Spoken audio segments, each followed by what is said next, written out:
Bonjour Olivier Cadic, Bonjour. Merci d'être notre invité. Vous êtes sénateur Union centriste des Français établis hors de France, vice-président de la Commission des affaires étrangères. On va évidemment revenir sur la visite de Volodymyr Zelensky à Paris et ça fait la une de la presse régionale. On va regarder 3 titres ensemble. La une de la Dépêche et c'est donc Volodymyr Zelensky. Plan de paix, Kiev sous pression. Les négociations autour du plan de paix en Ukraine pourraient s'accélérer avec la visite aujourd'hui à Moscou de Steve Witkoff, l'émissaire de Trump, Volodymyr Zelensky, qui se retrouve donc sous pression militaire et diplomatique. La deuxième une, c'est celle de Ouest France, un peu sur le même thème. Le dilemme des Européens sur les avoirs russes gelés. La Belgique qui bloque l'utilisation par l'Union européenne des avoirs russes gelés pour financer l'Ukraine est mise sous pression de ses partenaires européens. Et puis la troisième une, c'est un tout autre sujet. Ce sont ces boulangeries qui quittent nos villages. Elles ouvrent davantage dans les villes, commerce essentiel pour nos petits villages. Pourquoi disparaissent-elles de nos zones rurales? C'est ce que demande le journal. Quelle une avez-vous envie de commenter ce matin, Olivier Cadic? Peut-être le dilemme des Européens sur les avoirs russes gelés, puisqu'en fait, chaque, je dirais, épreuve est un défi pour l'Union européenne. Nous sommes unis dans la diversité, c'est, je dirais, ce qui fonde l'Union européenne, et parfois on a l'impression qu'on est un peu divisé dans l'Union. Et donc qu'on a du mal à aboutir à des solutions. Il faut les utiliser. Ce qu'il faut voir, c'est pourquoi effectivement la Belgique bloque. Quels sont les moyens de pression sur la Belgique qui font que ce pays se retrouve dans cette situation. Évidemment, il faut utiliser ces avoirs russes. C'est nécessaire pour financer justement l'effort de guerre que mène l'Ukraine pour, je le rappelle, se défendre et défendre leur pays. Et justement, on va en parler de l'Ukraine, puisqu'on l'a vu dans le journal. Emmanuel Macron a reçu hier Volodymyr Zelensky à l'Élysée. Que peut faire la France pour aider à la paix en Ukraine? Est-ce qu'elle a encore un poids aujourd'hui? Le ministre des Affaires étrangères ukrainien était en France hier et on était au lancement hier soir de la saison culturelle ukrainienne avec Jean-Noël Barrot, Rachida Dati, la ministre de la Culture, pour accompagner justement cet effort en disant qu'il peut y avoir aussi une contre-attaque culturelle. Le ministre des Affaires étrangères ukrainien a rappelé comme quoi Paris est au centre de la diplomatie internationale et que hier encore, elle le prouvait, elle l'avait montré. Et je crois que si le président Zelensky vient à nouveau voir le président Macron, c'est qu'il pense bien qu'en Europe, le président Macron est le leader aujourd'hui pour pouvoir soutenir l'Ukraine. Ce conflit... Oui, mais sauf que l'Europe aujourd'hui, est-ce qu'elle n'est pas l'Union européenne, est-ce qu'elle n'est pas spectatrice de ce que fait Donald Trump, de ce que font les Américains? Je pense que le monde entier est spectateur de ce que fait Donald Trump. C'est pas seulement l'Union européenne. Donc la problématique n'a pas changé pour les Ukrainiens. C'est bien un pays qui a été attaqué il y a près de 4 ans maintenant, et encore je ne parle pas de 2014, qui depuis 4 ans se bat à 2 contre 1, qui résiste près de 4 ans plus tard à ce qui est considéré comme une des meilleures armées au monde, qui n'a pas réussi à envahir leur pays. Je voudrais quand même rappeler que la mer Noire n'est plus du tout accessible aux bâtiments russes, c'est-à-dire qu'ils ont été obligés de quitter. Ils n'ont plus de maîtrise du ciel au-dessus de l'Ukraine. Donc c'est un pays qui résiste courageusement. Enfin, c'est au-delà de courage, c'est héroïque. Et donc quand on est avec des héros qui se battent pour leur pays, et qu'en face d'eux, il y a des gens qui n'hésitent pas à tuer leur propre peuple. Aujourd'hui, écoutez-moi, 1200 Russes vont mourir ou être blessés aujourd'hui. Et demain, il en sera pareil, et ainsi de suite. Ça fait plus d'1 million de Russes qui sont morts depuis près de 4 ans ici. Mais M. Poutine pousse, il sait qu'il peut compter sur toute une population. Et en face, les gens doivent résister de façon héroïque. Alors maintenant, que certains puissent se dire c'est le moment d'arrêter, il faudrait que peut-être ça se calme, que M. Poutine finalement lui donne un petit peu ce qu'il veut, peut-être ça va s'arrêter. Mais non, ça recommencera demain. Et donc là maintenant, ce qu'il faut, c'est absolument que si le paix il doit y avoir, il faut que les Ukrainiens puissent accepter ces conditions de paix.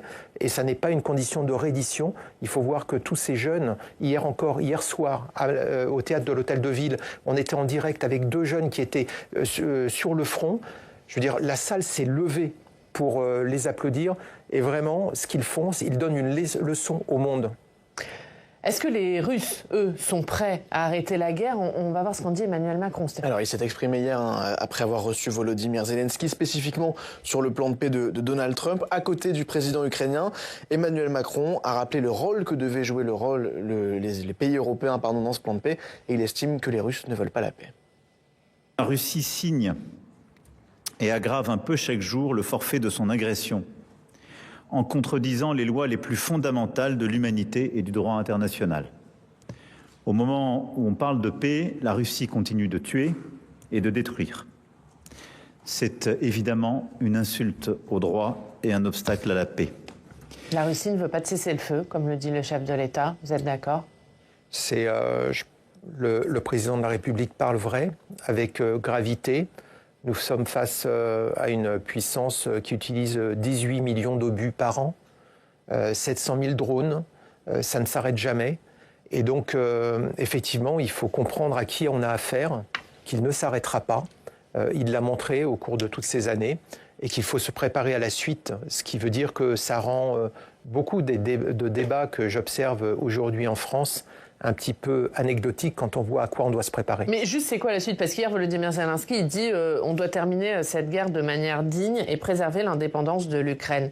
Est-ce que vous pensez que l'Ukraine pourra ne pas céder de territoire? Mais je crois que surtout les Ukrainiens demandent qu'on ne décide pas à leur place. Et ça se comprend. Ils ont toute une jeunesse, ils ont toute une population qui est en ce moment sur 1200 km de front. Et donc, ce que nous devons, c'est simplement leur porter assistance. N'oubliez pas qu'en face, la Russie a le soutien avéré de l'Iran, de la Corée du Nord, de la Chine. Il m'est encore parvenu cette nuit un rapport sur l'utilisation de drones fait par les Chinois lors du conflit. C'est évident. Donc il faut voir la puissance de soutien qu'il y a pour la Russie aujourd'hui. Et donc nous, de notre côté, les démocraties, on regarde, on analyse, est-ce que vraiment on peut y aller? Mais quel rôle jouent les États-Unis aujourd'hui? Steve Witkoff, l'émissaire de Donald Trump, rencontre Vladimir Poutine. Est-ce qu'il faut s'inquiéter? Il faut évidemment se préoccuper du fait que les Ukrainiens puissent avoir encore une fois leur mot à dire sur ce qu'il n'y ait pas un renversement d'alliance possible. Mais vous pensez que les États-Unis, Steve Witkoff, il y va dans cet état d'esprit? Les Ukrainiens doivent avoir leur mot à dire, les Ukrainiens ne doivent pas lâcher de territoire? Je pense que les États-Unis souhaitent que ce conflit s'arrête parce qu'ils se préparent à un autre conflit. Mais à quelles conditions? Ils souhaitent certainement que le conflit s'arrête, comme ils souhaitaient que le conflit s'arrête à Gaza. Donc après, on voit bien que la réalité, c'est qu'entre le fait de dire on arrête avec face à soi quelqu'un qui dit qu'il va le recevoir, mais qui va continuer à pousser sur le terrain, et c'est bien ce que dit le président de la République. Donc il y a un moment pour le théâtre, et il y a un moment qui est sur le terrain. Et sur le terrain, rien ne s'arrête. Donc on peut effectivement commenter ce qui se passe à Moscou, mais la réalité, c'est que sur le terrain, en Ukraine, les forces russes continuent à appuyer et on voit très bien qu'elles ne s'arrêteront pas et on voit très bien qu'ils sont en train de préparer la suite. On le voit à la frontière en Estonie, on voit bien tous ces baraquements qui sont en train d'être construits. C'est pas pour faire Disneyland, donc on voit bien que c'est pour préparer une arrivée de troupes. Donc il faut dire les choses telles qu'elles sont. On doit aujourd'hui tous se préparer à une escalade potentielle. Donc quand Vladimir Poutine, encore la semaine dernière, dit que c'est ridicule qu'on puisse penser que la Russie va attaquer un pays de l'OTAN, il ne faut surtout pas le croire? Oui, vous savez, je crois que même à la Rada, 2 semaines avant que Poutine entre en 2022 en Ukraine, les députés de la Rada disaient que mais non, il n'est pas assez fou, il ne peut pas aller faire quelque chose comme ça. Donc la réalité a montré qu'à chaque fois, il fait le contraire de ce qu'il dit. Mais du coup, est-ce que vous parliez du soutien de la Russie, qui a notamment l'appui de la Chine? Est-ce que l'Union européenne, elle est de nature à faire le poids face à ça? Et la question n'est pas de savoir si on est capable de faire le poids. Il faut se confronter, il faut montrer que nous avons des ressources qui retirent l'envie à des pays comme la Russie. Donc la dissuasion stratégique, comme dit le chef de l'État. C'est très exactement ce à quoi nous devons travailler dans tous les domaines. Pour la Russie, nous sommes des pays faibles. Les démocraties, ce sont des systèmes faibles. Et ils s'emploient à détruire les démocraties de l'intérieur en faussant, en dénaturant les élections. Et face aux menaces russes et malgré le contexte budgétaire difficile, Emmanuel Macron et le gouvernement maintiennent l'augmentation du budget de la défense. Et on va en parler avec vous. On va faire le point, Stéphane, sur ce budget ensemble. Comme prévu, on le disait, le budget de la défense, il continue d'augmenter cette année. Oui, le budget des armées, s'il est voté définitivement par le Parlement, va augmenter de 6,78 milliards d'euros par rapport à l'année dernière. Ça fait plus 11,3% pour atteindre un total de 66,7 milliards d'euros en 2026. C'est le deuxième poste de dépenses de l'État derrière l'école, même si c'est le secteur qui enregistre la plus forte augmentation dans le budget.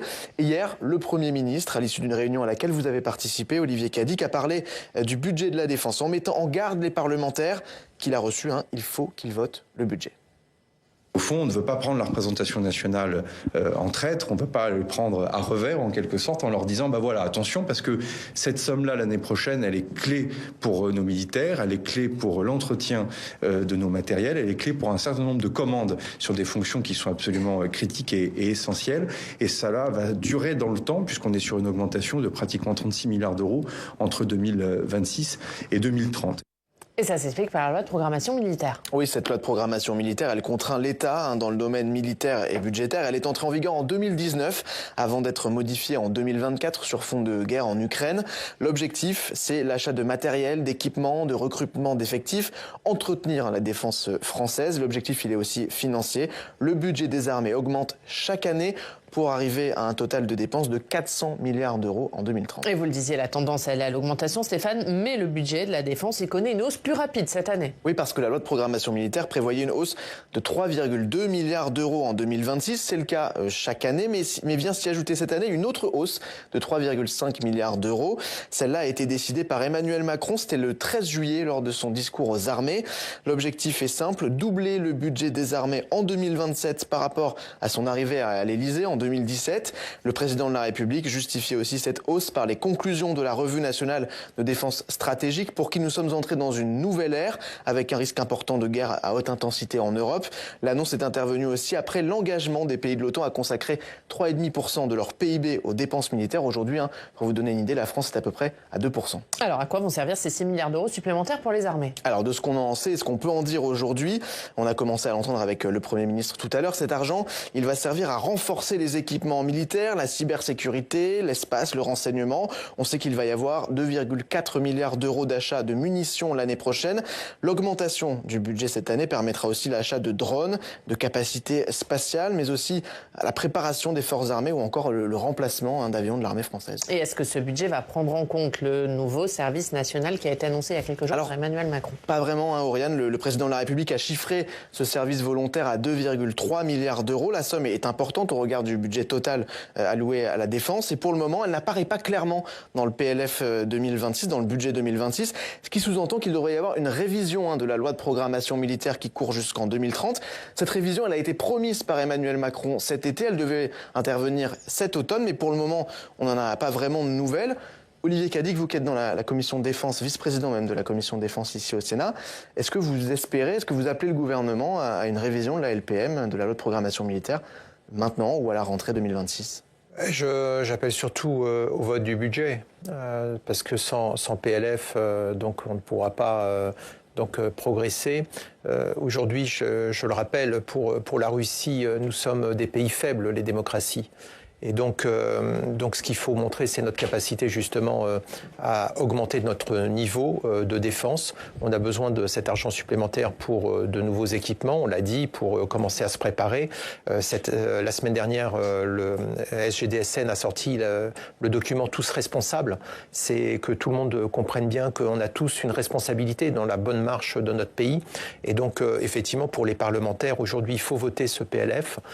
Il faut retrouver une solution, puisqu'il faut continuer, poursuivre cet effort au niveau de la défense, qu'il devra certainement être, encore une fois, augmenté. C'est lié aussi à l'évolution de la menace. On voit qu'elle est très prégnante pour nous, mais on voit aussi qu'il y a une possibilité d'escalade en Asie. C'est bien ce qui préoccupe les Américains qui le disent à tout bout de champ, et que donc ils doivent se préparer eux aussi à un potentiel, conflit sur la région. Et donc on peut imaginer, s'il y avait un conflit dans l'Indo-Pacifique, j'ai eu l'occasion de le rappeler hier, que par rapport à ce qu'on voit même avec avec les Houthis en mer Rouge, on voit que l'impact sur le commerce international serait sans commune mesure avec ce qu'on connaît en Ukraine, et que donc ça aussi, ça fait partie des sujets qui sont sur la table. On doit se préparer, on doit se renforcer. On a trop attendu. J'entends encore le Premier ministre Laurent Fabius, je crois, qui disait nous devons toucher les dividendes de la paix après la chute du mur de Berlin. Eh bien, en faisant ça, il faut maintenant rattraper cette erreur stratégique, parce que en fait, en baissant l'arme, l'adversaire, s'est dit que c'était le bon moment pour y aller. Et aujourd'hui, on voit que c'est beaucoup plus difficile de se rétablir. Ça demande des efforts d'investissement importants. Eh bien, effectivement, nous devons payer aujourd'hui pour ceux qui ont bénéficié des dividendes de la paix et se préparer pour éviter la guerre. Il faut qu'on soit prêt, il faut qu'ils soient dissuadés de nous attaquer. Et pour être prêt, ça suppose des moyens. Le rapporteur du budget de la défense de la Commission des finances, Dominique Delège, ici au Sénat, estime que les 3,5 milliards d'euros qui ont été ajoutés par Emmanuel Macron poursuivent un objectif qui n'est pas vraiment clair. On ne sait pas vraiment à quoi ils vont servir. Est-ce que vous avez eu des précisions hier lors de la réunion? Est-ce qu'on en sait plus? Est-ce que les parlementaires ont toutes les informations dont ils doivent disposer? Le Premier ministre a été très transparent et on sentait bien que le ministre de la Défense le ministre des Armées était encore en lui. Donc pour justement venir détailler tout ce qu'il avait prévu dans ce qu'on appelle cette surmarche, ce surbudget, cette enveloppe supplémentaire pour pouvoir se préparer avec cette vision effectivement de conflits à haute intensité, qu'on avait besoin d'un certain nombre d'outils, prendre avantage de l'expérience, de ce que l'on observe en Ukraine, de ce que l'on voit sur le terrain, de ce qu'on voit aussi, ce qu'il a dit, de ce qu'on a vu dans la confrontation Iran-Israël encore l'année dernière, récemment. Fort de ces expériences, on a besoin d'évoluer et il a listé hier tout un nombre à la fois d'équipements, de souhaits exprimés. Mais est-ce qu'on est encore en retard? Parce qu'on l'a compris, vous l'avez rencontré, vous, hier après-midi, c'est Sébastien Lecornu.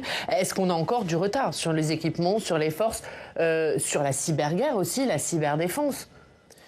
Alors, est-ce qu'on a du retard? Est-ce qu'on est là où est-ce que nos forces armées sont confortables aujourd'hui? Ben non, s'ils réclament des besoins, des ressources supplémentaires, c'est bien justement qu'ils considèrent qu'on n'est pas à niveau. Mais la question, vous savez, c'est comme malheureusement, c'est comme le jour du match. C'est lorsque vous voyez la confrontation que vous savez si vous êtes au niveau ou pas. Et je veux dire à nos compatriotes que il faut pas attendre le jour de l'entrée en conflit pour voir si on est au rendez-vous. Donc les Jeux Olympiques, si ça a été un succès fantastique, c'est parce qu'on l'a préparé, on y a travaillé. Et que n'avait-on entendu comme critique, comme blague sur notre capacité justement à s'affronter à un tel événement? Eh bien là, c'est pareil. Il faut se préparer. Vous parlez comme si c'était inéluctable, une entrée dans un conflit. Pour vous, c'est inéluctable? On va forcément rentrer en conflit à court, à moyen terme? On ne sera pas au conflit si l'adversaire décide de ne pas nous attaquer et ne nous attaquera pas si on est fort. Voilà, donc pour moi c'est inéluctable aujourd'hui si on ne se prépare pas, si on n'élève pas notre niveau. Une dernière question sur ce service national annoncé par Emmanuel Macron. Est-ce que le Premier ministre vous a dit comment il serait financé? Parce que ça coûte quand même plus de 2 milliards d'euros, c'est pas une petite somme. Est-ce que vous savez quelle ligne budgétaire va permettre de financer ce service national? Là, ce qui est annoncé, c'est que donc on aurait un nombre limité qui démarrait cet été. Je pense que là, ils sont en train de préparer, la façon de le faire. Il y a beaucoup de questions qui se posent autour de ça, puisque le diable se cache dans les détails. Donc la ministre des Armées a rappelé que ça commençait quand même par une journée à l'âge de 17 ans, tous les jeunes passeraient par une sorte de journée préparatoire où ils exprimeraient leur avis, leur opinion. Moi, mon observation, je l'ai vu en Suisse, pour les franco-suisses, j'y étais la semaine dernière, les jeunes franco-suisses, à 17-18 ans, on leur demande de faire le choix. Est-ce que vous êtes plutôt côté français ou plutôt côté suisse? S'ils sont plutôt côté suisse, ils iront faire le service militaire. Eh bien, dans 9 cas sur 10, ils préfèrent se considérer comme français. Donc, ça vous donne aussi un ordre d'état de pensée des jeunes, parce qu'effectivement, si on leur demande de faire un effort personnel, eh bien, on voit que le pourcentage n'est quand même pas très élevé, mais pourtant, encore une fois, il y a différentes formes de faire, cet appui, ce service. Et ça nécessite effectivement d'être travaillé, d'être mieux exprimé, explicité. Ça s'est passé en quelques jours. On ne peut pas demander d'avoir un plan très détaillé encore aujourd'hui. Olivier Cadic, on va terminer par un autre sujet. Vous représentez les Français établis hors de France, vous connaissez bien le Royaume-Uni. France et Royaume-Uni qui ont signé un accord migratoire et la France qui, ces derniers jours, a acté une nouvelle doctrine d'intervention en mer contre les traversées clandestines vers l'Angleterre. Alors qu'en pensent les élus des communes côtières qui voient des migrants partir de leur plage et parfois y mourir? On va aller dans le Pas-de-Calais. Bonjour Christian Foucroy, merci beaucoup d'être avec nous. Vous êtes le maire sans étiquette d'Équien-Plage. On vous avait reçu Christian Foucroy, il y a quelques semaines, ici, on était ensemble car depuis votre commune, eh bien, il y a des migrants qui tentent de rejoindre le Royaume-Uni et les traversées connaissent parfois une issue dramatique. D'abord, quelle est la situation depuis? Est-ce qu'il y a eu de nouvelles tentatives de traversée? Écoutez, je vous dis tout d'abord bonjour. Depuis 1 mois et demi, on est tranquille ici sur la côte boulonnaise. Les départs sont plutôt du côté de Calais, Gravelines et Dunkerque et Laune-Plage. C'est là où est-ce qu'est concentrée une grande partie des migrants. La France, on le disait, hein, Christian, pourquoi elle met en place une nouvelle doctrine. Alors, c'est une doctrine qui est en gestation depuis plusieurs mois. C'est des opérations de contrôle, d'intervention en mer de petits bateaux. C'est une bonne doctrine pour vous? Écoutez, c'est une doctrine qui nous avait été annoncée lors de notre visite avec le collectif conduit par Natacha Bouchard au ministère de l'Intérieur. Le ministre de l'Intérieur, Retailleau, nous avait dit qu'il allait mettre ça en place. Donc ça se met en place. C'est nouveau, c'est une nouvelle façon d'arrêter le départ vers l'Angleterre. Mais ça va pas, c'est pas une recette miracle, hein, parce que vous savez, les passeurs, quand ils sont à bord des bateaux, ils nous narguent. Et pour disons pour les dissuader, ça va pas être facile, hein. Il va falloir avoir des moyens pour intercepter ces petits bottes là qui passent à une vitesse excessive. Oui, ça veut dire que vous redoutez qu'en fait, concrètement, dans les faits, ça n'ait pas beaucoup de conséquences sur le terrain, sur ce que vous vivez? Non, c'est une bonne chose. C'est une bonne chose, mais on peut pas dire ça y est, la partie est gagnée. On verra à l'usage. On verra comment ça va se faire. Et qui va les intercepter, hein? Qui est-ce qui va les intercepter? On va être obligé d'avoir les mêmes moyens qu'eux pour les intercepter. Et de la façon qu'on va les intercepter, il y a des passeurs à l'intérieur. Est-ce qu'ils vont se défendre? Est-ce qu'ils vont pas se défendre? Est-ce qu'ils vont se laisser faire? On ne sait pas, donc c'est tout à fait nouveau. Mais c'est déjà quelque chose de concret qui a été réalisé. Parce que on nous laisse un peu à l'abandon depuis des années à ce niveau-là, hein. On est des communes qui sont traversées par les migrants à longueur d'année et donc on subit quand même des dégradations, hein. Il faut aller ramasser tout le dégât qui laisse sur place. Et puis nous par exemple, on est une petite commune touristique, on les voit tous les jours sur la plage.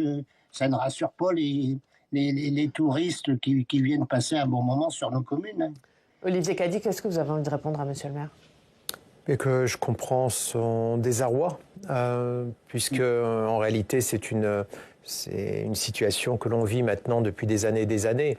En tant que, vous l'avez dit, représentant des Français établis hors de France, j'étais il n'y a pas longtemps en Mauritanie et il montrait justement l'impact de tous ces migrants qui essayaient de partir sur les îles Canaries, avec tous les drames qui y sont associés. Donc c'est une problématique qui doit s'appréhender de façon européenne. Les bateaux qui sont utilisés par les passeurs, ils viennent bien de quelque part. On sait aujourd'hui qu'ils sont fabriqués plutôt en Turquie. On sait que, par exemple, j'étais en Bulgarie aussi, et donc il y a tout un système pour essayer de bloquer ces bateaux qui transitent pour aller jusque sur les côtes. Après, la problématique a été très bien dit par monsieur le maire. Si ici on est un peu plus tranquille en ce moment, ça veut dire qu'ils sont en train de passer par ailleurs. Et une fois qu'on va les bloquer ailleurs, ils vont peut-être revenir chez lui. Et donc tout ça, c'est une fuite en avant, un jeu de cache-cache permanent. Ces réseaux de passeurs, ce sont des gens qui font beaucoup d'argent. Les migrants que l'on voit, ce sont parfois des gens qui ont tout vendu pour pouvoir aller vers un endroit où ils pourront avoir une vie meilleure, où on leur fait croire qu'ils auront d'ailleurs une vie meilleure. Mais parfois, ils ont tout laissé, ils lâchent tout. Ces organisations de passeurs, c'est un peu comme des agences de voyage dédiées pour ces gens-là et qui vivent dans des conditions absolument atroces. On parle du Nord-Pas-de-Calais, mais il faut voir ce que ça donne aujourd'hui en Libye, qui est un autre point avant qu'ils traversent la Méditerranée. Est-ce que ça peut vouloir dire? Donc cette problématique, elle est globale. On doit l'appréhender d'une façon européenne et ne pas croire qu'en bloquant sur un point, en empêchant un point d'accès, qu'on a réglé le problème. On aura pu régler le problème à cet endroit-là, mais il va se déporter ailleurs et on a le même problème avec le narcotrafic. Un dernier mot, monsieur le maire, vous nous parliez d'un sentiment d'abandon. C'est difficile à gérer pour vous en tant qu'élu et même personnellement? Oui, c'est difficile à gérer. C'est difficile à gérer. Et puis, monsieur le sénateur, il dit que c'est un problème européen. Mais il n'y a qu'en France que ça se passe. En Belgique, où on est tout proche de la Belgique, en Belgique ou en Hollande, ils vont pas s'y frotter. Il y a une certaine autorité. En France, on est délaissé à ce niveau-là. On est délaissé, on nous abandonne. On prend pas il y a personne qui veut prendre les responsabilités pour les empêcher de passer. S'ils passent dans le Pas-de-Calais, c'est parce qu'on les bloque pas aux arrivées en Méditerranée ou par ailleurs. Ils rentrent en France comme ils veulent. La France, c'est une passoire, c'est tout. Rapidement, Olivier Cadic. Oui, là, c'est la responsabilité du propos au niveau du maire. C'est ce message-là qu'on entend un peu de façon récurrente. En réalité, cette problématique-là, elle est internationale. Il faut effectivement la traiter de façon européenne. Et la France, une passoire, quand on voit comment ça se passe justement en Libye, les efforts qu'on fait en Mauritanie pour justement essayer de bloquer le flux. Mais encore une fois, vous ne pourrez pas arrêter des gens qui ont tout vendu en espérant, on leur a fait miroiter de passer de l'autre côté. Donc on est confronté à des gens qui vivent de ce système-là. Merci beaucoup. Merci Christian Foucroy d'avoir été avec nous, maire d'Équien-Plage dans le Pas-de-Calais. Et merci Olivier Cadic d'avoir été notre invité.